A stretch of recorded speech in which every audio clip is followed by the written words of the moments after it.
Tšau! Moiko siin. Ilmselt olete imestanud võib-olla mitte, et miks ma olen vahepeal kadunud olnud. Põhimõtteliselt ma olin praegu pool aastat kadunud. Ja miks see tihtipeale on parim asi, mis minuga juhtuda saab? Ja juhtuda sai, et need inimesed, kes mind teavad, kes on mind jälginud, mis iganes 5, 6, 7 aastat, siis on ilmselt tähele pannud, et mul on sellised tsüklid, etapid, kus ma kaon ära ja siis tulen tagasi tugevamana või nii. Ja et maailm on nagu loonud täiesti uue sellised kiirtoidud. Sotsiaalmeedia on sellise suhtlemise ja sotsiaalsuse kiirtoit. Kiirtoit ei ole tervislik, on ju. Porno on intiimsuse kiirtoit. Igasugused videomängud, need on saavutuste kiirtoit.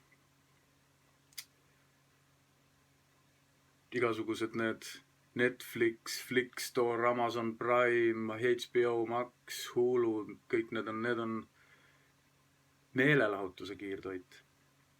Ja meie oma aju on see narkolabor, mis pidevalt ära kaaperdatakse nende ekraanide poolt ja see tekitab hästi palju kõikides inimestes, kas nad seda teadvustavad või mitte, see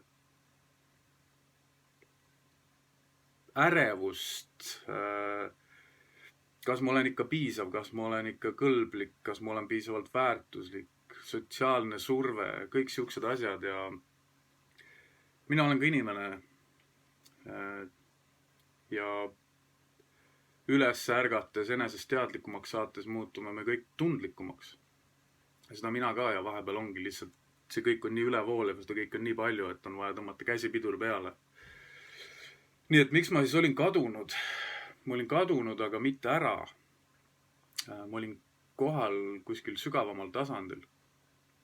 Ma ei postitanud, ma ei kommenteerinud, ma ei andnud välja mingeid uusi kursusi, ma ei rääkinud, ma olin lihtsalt vait käelistes tegevustes, vaatasin, kuulasin, sellepärast, et samal ajal kõik minus rääkis. See kõrgem mina, see võlur maakella-õpilane ta rääkis vaikselt, ta rääkis sügavalt, järjekindlalt, et üks asi korraga, see oli pigem selline ettevalmistus, see ei olnud kadumine, sellepärast, et mõned inimesed kaovad sellepärast, et nad kardavad. Mõned inimesed kaovad sellepärast, et nad kasvavad. Ja nad lasevad endal kasvada, usaldavad, lubavad elul nii-öelda voolata. Ja minu kadumine ei olnud selles mõttes mingisugune kapriis ega mingi laiskus, ega isegi ka mitte läbipõlemine, vaid see oli teadlik otsus ühelt poolt ja teiselt poolt elu usaldamine, lubamine. Sest ma teadsin, et järgmine etapp vajab sellist sügavamat ehitust. Kui näiteks on need samad YouTube'i videod või Facebooki postitused, Instagrami story'd ja nii edasi on ju seda võimaldavad. Et järgmine versioon minust ei tule läbi sellise järjestikuse uue mingi suvalise sisukillu on ju lihtsalt, et hoida tähelepanu, et sinu tähelepanu hoida enda peal, vaid läbi mingisuguse struktuuri ja seega ma vajasin aega, et mitte lihtsalt teha rohkem, vaid muuta seda, et milleks ma üldse seda teen on ju. Et siis aidata luua endal selgus, aidata luua süsteem ja sõna. Ja nendest 3 sai minu suurim õpetaja põhimõtteliselt sellel ajal. Ja kui ausalt öelda, siis need ei olnud siuksed pehmed, mugavad, mõnusad, sellepärast, et selgus tuli läbi valusa segaduse, sõelumise, nagu kulla otsimine on ju. Süsteem sündis kaose taltsutamise kaudu. Enese eraldamine oma mõtetest, oma tunnetest, emotsioonidest on ju, see ongi ju kaose taltsutamine, emotsionaalne intelligentsus. Ja sõna, see mida ma täna jagan, tuli vaikuses, kui ma seda kõike kuulasin. See tuli läbi loovuse ja läbi võlusõlme, sellest ma teen ühe korra video, sellest ma räägin, ehk siis sellise võlusõlm. Ma saan aru, et kui ma tahan ehitada nagu mingisugust isikubrändi või üldse mingit kaubamärki, et mis teenib mind ja kui see teenib mind, siis see teenib ka maailma ja siis ma ei saa ehitada seda ainult selliselt nähtavalt pinnalt, et olla kogu aeg pildis, kogu aeg rääkida ja jagada midagi.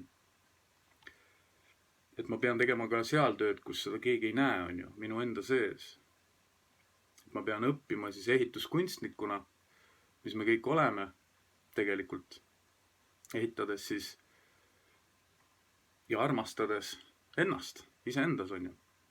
Seda valitsejat ehk siis sõda ja rahu, sõdalast ehk siis kaotuseid ja võite ja maagi, nii varju kui valgust, et armastades siis elu tsüklilisust ja spiraalset voolu, mis sisaldab nii eufooriat kui ka melanhooliat, kurbust, kaost, rõõmu, naeru, kibestumist, viha, kõike. Sest me oleme ju inimesed, on ju. Ja vaimne kadumine versus siis digitaalne kohalolu, et meile õpetatakse interneti ettevõtluse maailmas, et ole nähtav, ole iga päev. Me elame tähelepanu majanduses, on ju. Tähelepanu. Sa pead saama tähelepanu, kui sa tahad midagi pakkuda, midagi müüa, tahad raha teenida läbi selliste süsteemide, siis sa pead hoidma inimeste tähelepanu, sa pead kogu aeg rääkima, sa pead olema pildis, on ju, aga keegi ei räägi sellest, et mõnikord tuleb lihtsalt kaduda reaalselt selleks, et tagasi tulla. Nii nähtavalt, et sind ei saa enam mitte mingit moodi ignoreerida, sest sa oled integreerinud oma varje ja siis sa nüüd särad. Nagu kolake, on ju. Nagu täht öösinises taevas. Nii et mina isiklikult ei kartnud, et inimesed unustavad mu ära, sellepärast, et sellist puudust minus ei eksisteeri, kui tähelepanu otsene vajadus, tähelepanu puudus, vajadus on ju. Et ma ei ole see inimene. Ma kartsin, et kui ma ei kao, siis ma unustan iseenda ära ja selles mõttes kustun ja see aeg, mis ma olin eemal, ilmselt olete näinud, kes on vaatanud neid Facebooki shortse, mis ma siin olen jaganud, et ma olen käelistes tegevustes selles mõttes, et ma olen täiega ehitanud praegu. Ma naabrimehele lubasin, et ma lähen talle appi, aitan talle ehitada sauna ja terrassi ja saunast tema minimajani nagu nii-öelda laudtee, sest ta elab suht sellises märjas nagu pinnasel.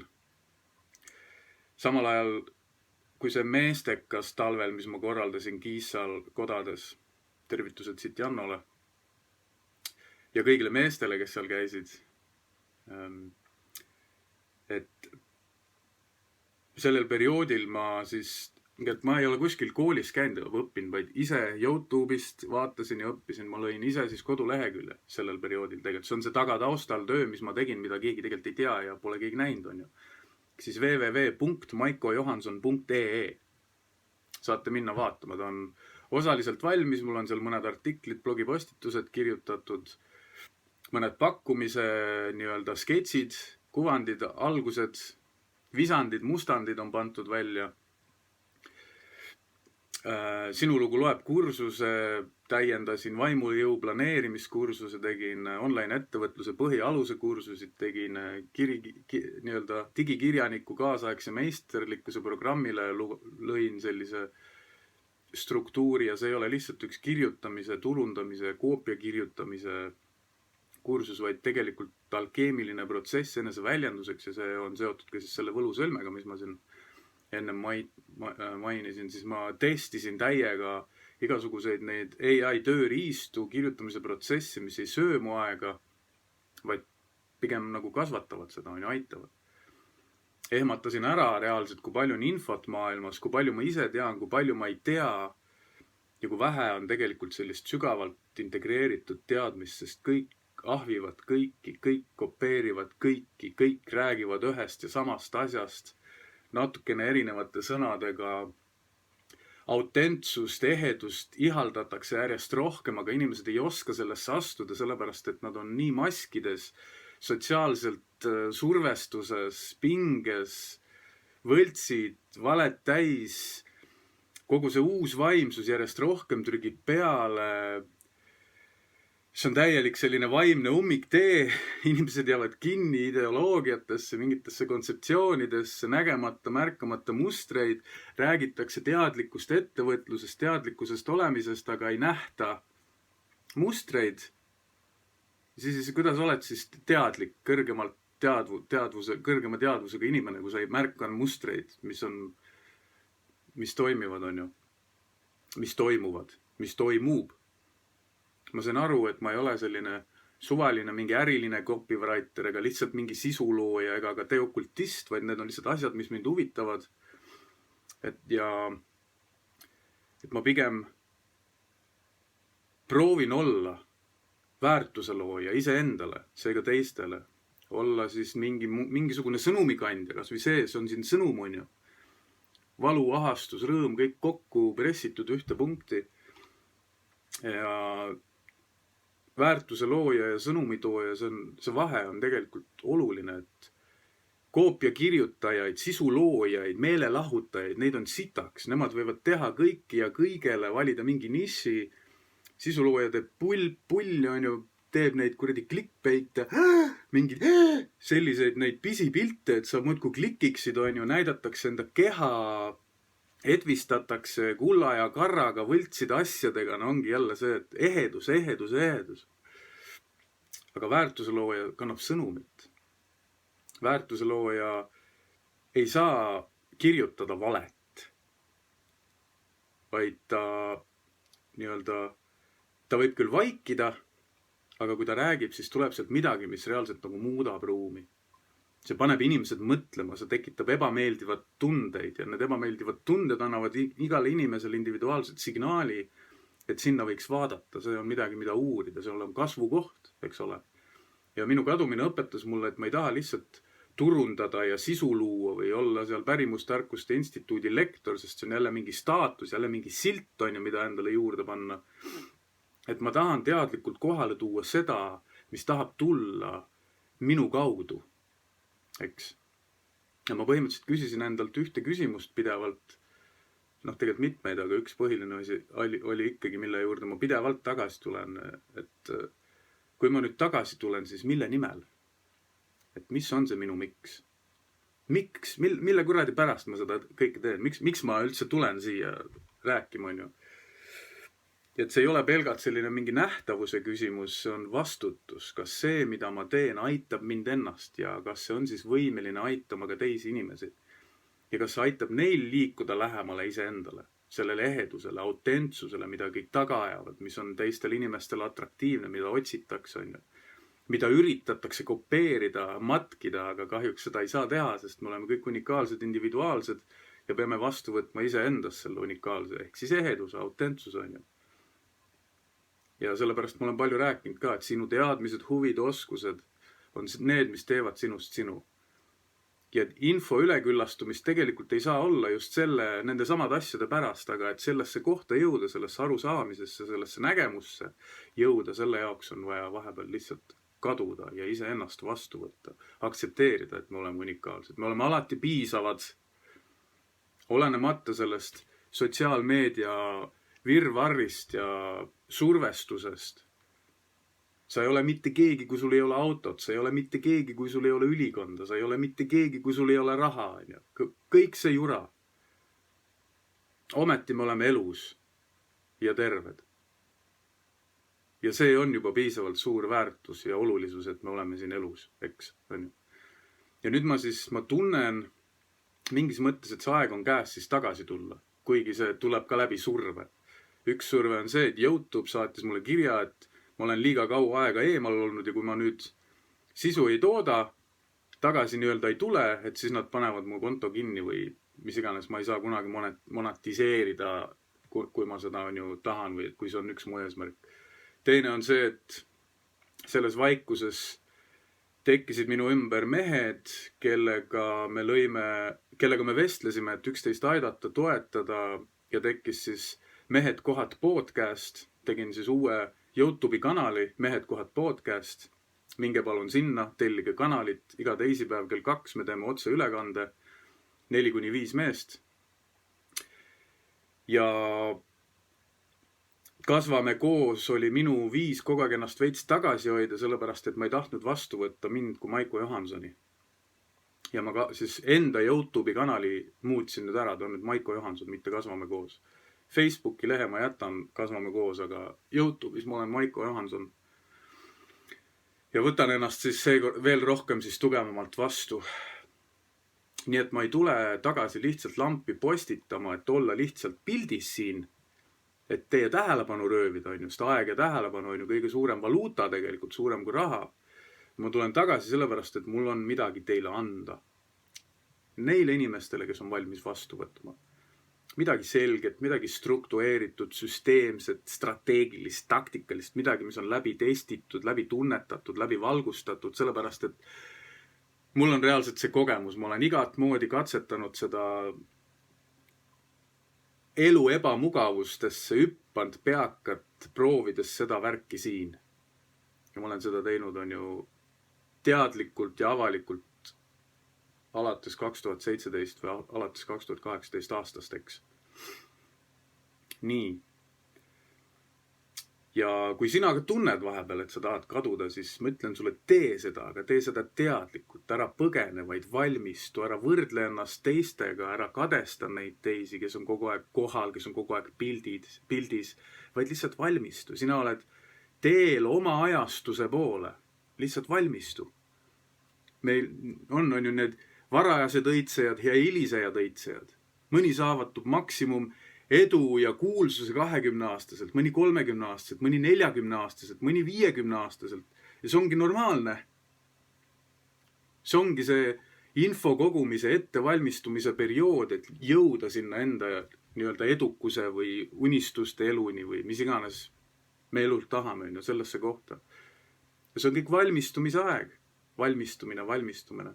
Ja ühel hetkel siis, kui sa valmis oled, siis me näeme sind, sest sinu kohalolek saab olema võimas, see saab olema ehtne.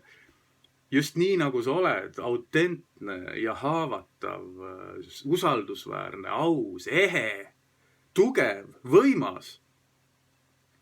Nii et kui sa oled valmis oma häält avastama või seda tagasi tooma, et siis vana hea, kui sa oled uus, telli kanalit, vajutage like, kui see teile meeldib ja siinkohal siis seal Mehed Kohal podcastis ma lubasin, et see nädal ma teen oma tagasituleku video, see ongi see sama video nüüd siin.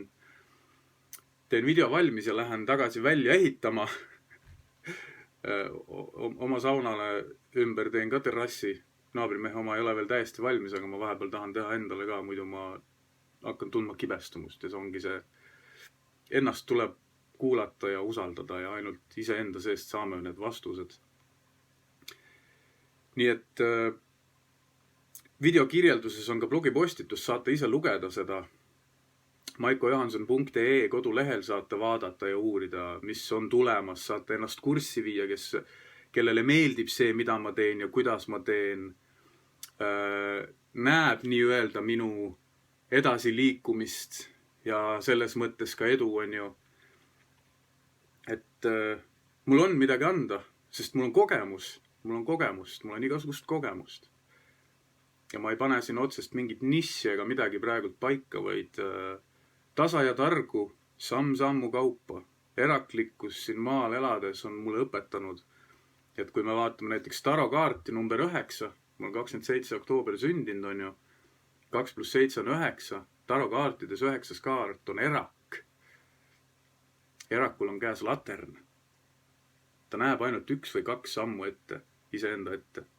Kuhu astuda? Järgmised sammud, mida teha. Ja see on üks võimas ja suur elutarkus kõikidele inimestele.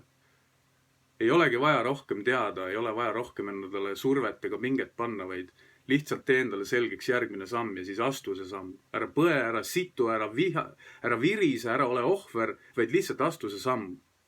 Ja siis vaata, mis see latern järgmise sammuna sulle näitab. On ju?